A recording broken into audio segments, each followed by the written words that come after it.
Hello and welcome. My name is Carrie Howard, and this is my presentation for EDU 677 with Professor Nicholson, and today is October 8th, 2023.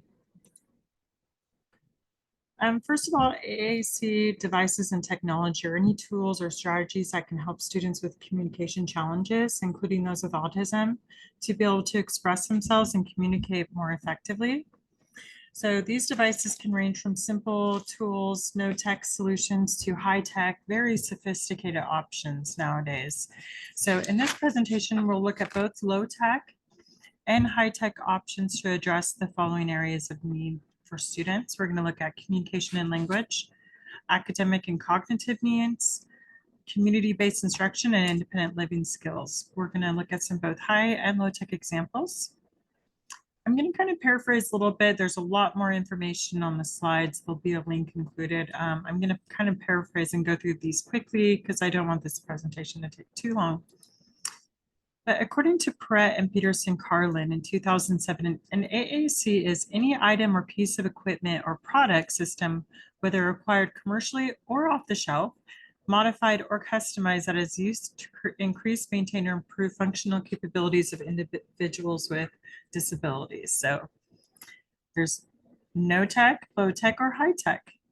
So think about, here's some examples. Low tech might rely on some basic electronic components, but it's relatively simple. So think about icons, pictures. It can include devices or like books, or any tools that help a student self-regulate or calm their body. It can be something where you just push a button with a pre-recorded message. That would be considered more low-tech. High-tech options are more advanced. They often use sophisticated electronic components and software, including speech-generating devices, or offer text-to-speech or speech-to-text capabilities, and can incorporate eye tracking for individuals with more severe motor impairments or language impairments. So let's have a look at communication and language, low tech and high tech options to help enhance students' communication and language needs.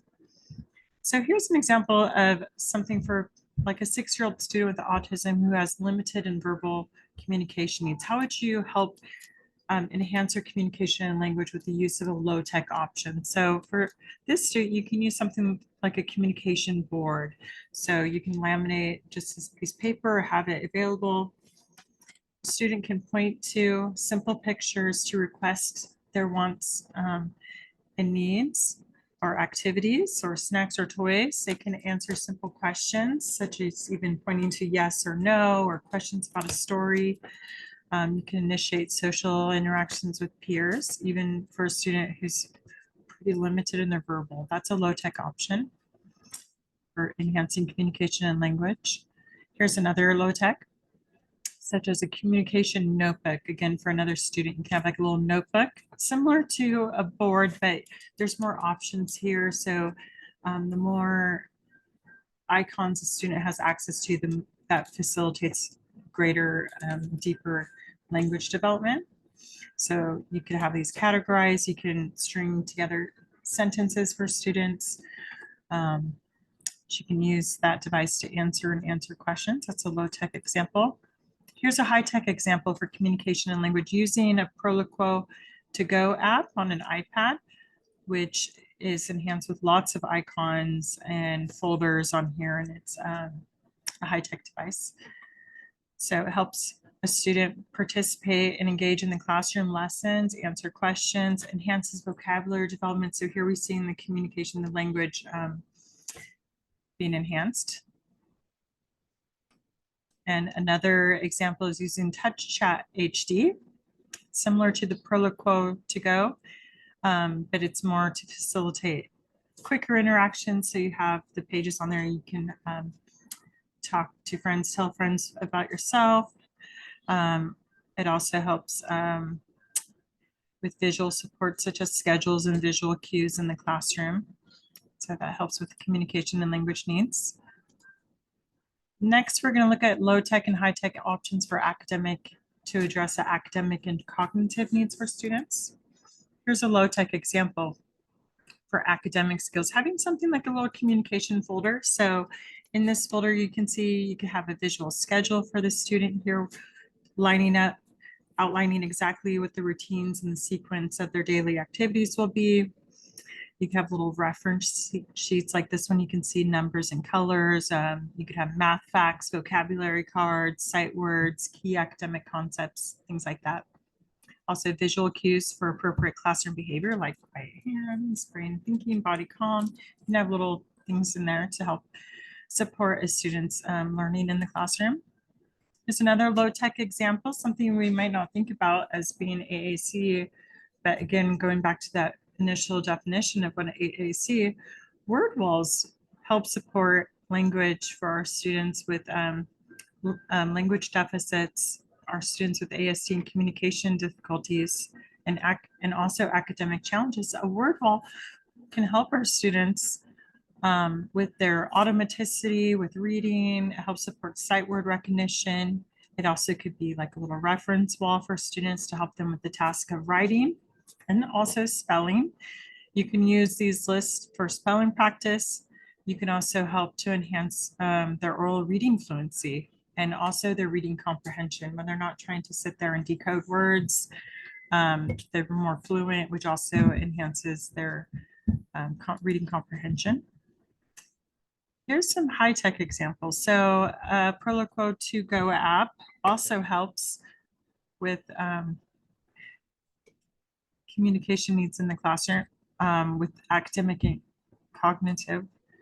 So I'm having some trouble here with academic and cognitive skills. The Proloquo To Go app is high tech, but it also enhances vocabulary development because it uses a wide range of vocabulary. It could be individually programmed specific to that student's needs and where they're at cognitively.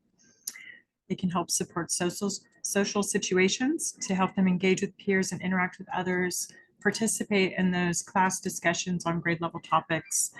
And also they can answer questions and demonstrate their understanding of lessons, just like you want them to be able to do.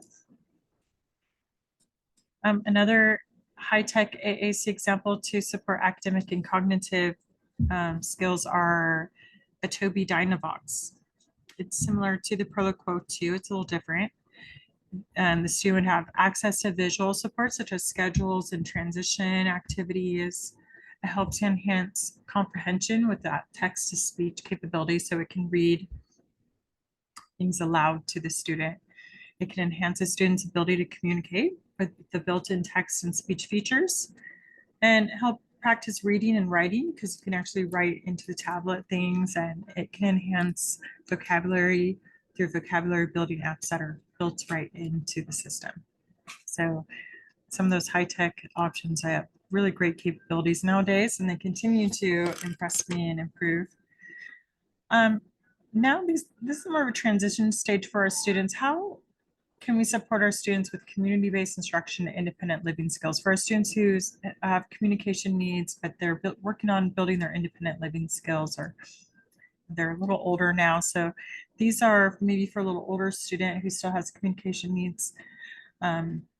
This is an example for a 13-year-old student with ASD who's learning independent living skills, having something like a visual schedule binder that can be customized to help the student with the routines and procedures that they need to remember throughout their day, such as when they wake up, they turn off their alarm, brush your teeth, take a shower. You can have all the steps of their day broken down to the level that they need things broken down to. And so you can have your morning routines, but you can also break it down further into very step-by-step activities. You could do very step-by-step to teach them skills such as brushing your teeth, or you could use this to create shopping lists or to even request things that are needed, such as using the restroom, or you can have safety information handy, or even cooking instructions, like how do you make a snack? First you get your bread, then you get your peanut butter and your jelly.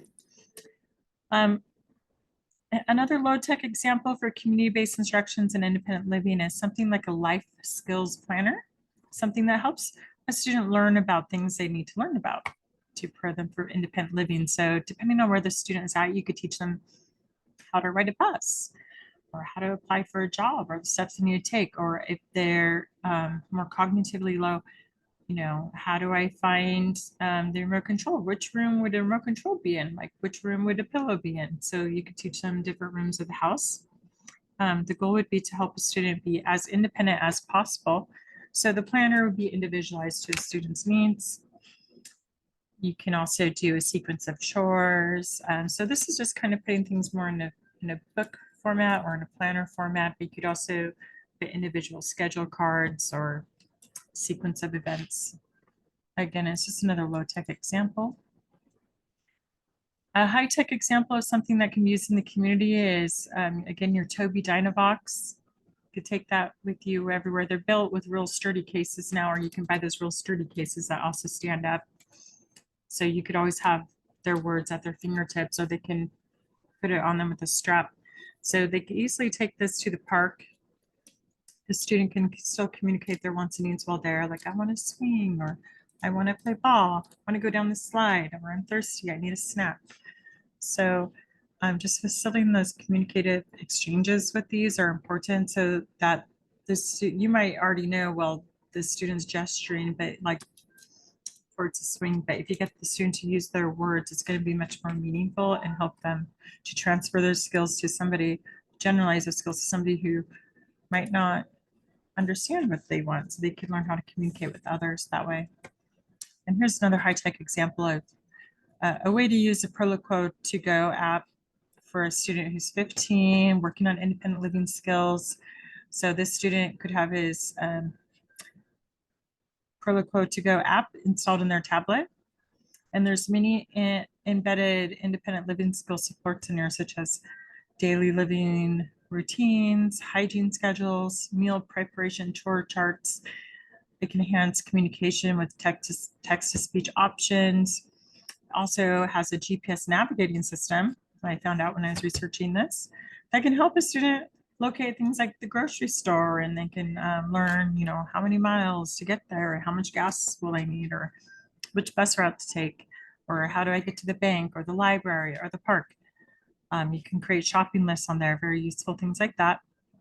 You can also have safety information on here, emergency contact information. So anyways, that's kind of short and sweet. In conclusion, both low tech and high tech AAC devices offer very invaluable support to students with autism spectrum disorder, enabling them to bridge communication gaps, access educational opportunities, and develop essential life skills. And here's some links to purchase some of these products, such as the Dynavox, some communication boards, the Touch Chat app, Assistiveware, the Proloquo to Go, and here's some adapted books. Anyways, I hope you found this presentation useful. Thank you for watching. Bye-bye.